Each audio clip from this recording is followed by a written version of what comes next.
Okay, I've taken this thing out of the shoe because the problem I was having is that it was, as you're walking, as you're walking with this thing is working its way from one side to the other. In other words, it's not staying in one location. Now this is a little extreme, but what's happening is it's working its way out from one side, and I've tried some caulking and stuff. That's not working, but now I think I figured it out. Is I've cut some slots in this thing where I'm going to be able to bend this down, bend that up. Of course, these two little slivers, I'm going to just get rid of them, and I'm going to do that on both sides. So, and you need your piece that you used when you first made this thing. You know, you've got to have that in there to keep it from being closed up too much. So I've got that in there. We're going to clamp this in the vise.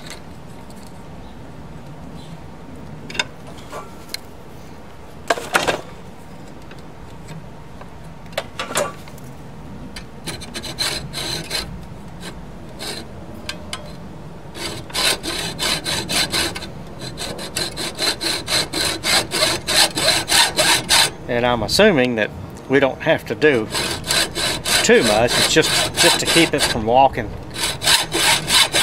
back and forth through the shoe itself.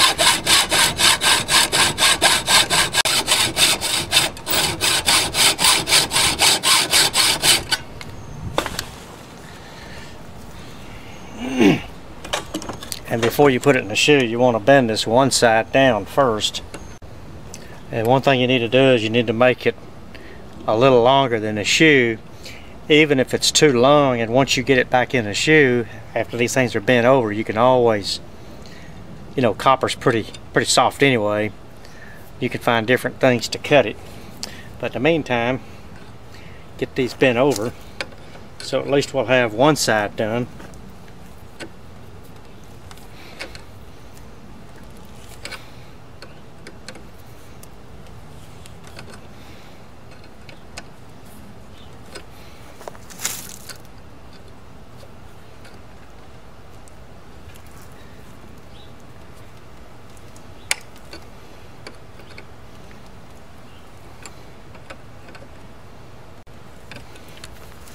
And then these two slivers, you just cut them off.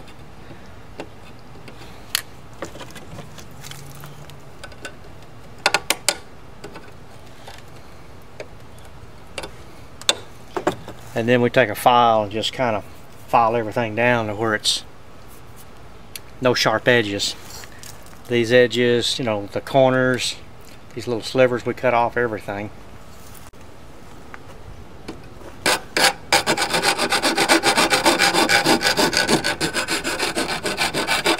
A lot faster than this file. Okay. You see, we got this other side. We need to go ahead and get these two little slivers off of there. So what I'm going to do is I'm going to go ahead and bend these over, get everything filed out, and then bend them back. Because once we stick it in the shoe, I think it might be easier to do it now.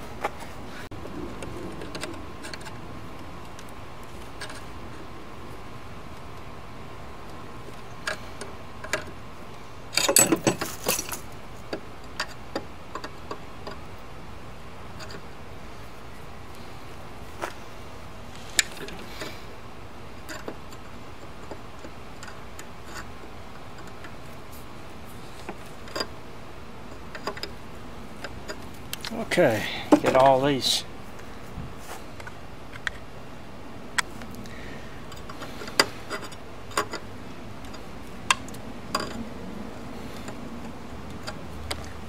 edges trimmed up a little bit.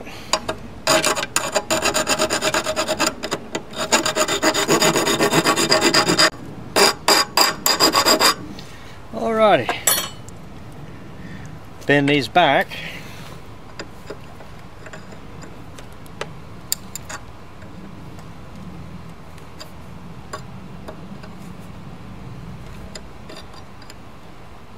This is hard copper. Might work easier if you bought soft copper. This is all I had on hand to try this.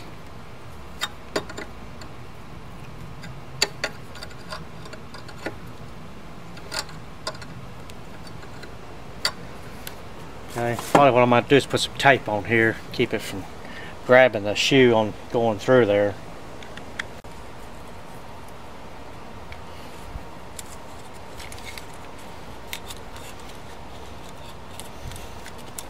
This should keep it from grabbing that inner sole as we're pushing it through. Okay. See if we can't get this started in there now.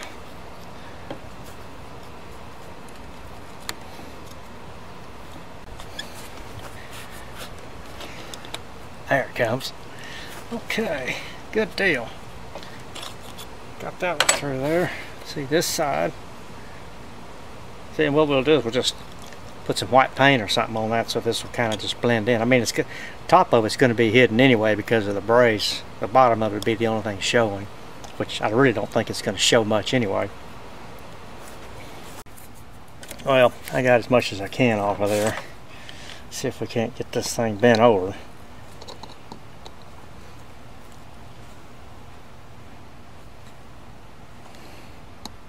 Here,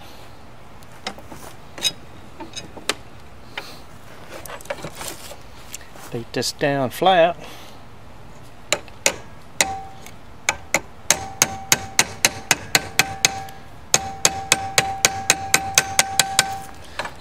Okay, there we got it on there. Yeah, now it won't push out, which means may work fine. I mean, maybe it'd be better if this was longer up. I don't know. I'll let you know what happens. But I don't know if I told you before, but these are $7 Walmart shoes, and this will be the best thing to start with. That way you can try it once, and then if it didn't work, you've only lost just a few dollars. And if it does work, well, then you got an extra pair of shoes. Alrighty, well, what I'm going to do, get her to try these on, walk with it for a while, and then we'll be back to tell you if it worked or not. This should do it, but I do think that if the tops was a little bit longer, well, maybe it'd be the bottom, because all the weight's going to go on the bottom. Yeah, because see, the top, as the top comes down, it's going to try to open up. So really, probably be better if it was longer on the bottom. Not long enough to where it hit the floor, where it'd be scratching the floor or something, but at least maybe another ½ an inch or so. Alrighty. Well, got them in there. I'll let you know.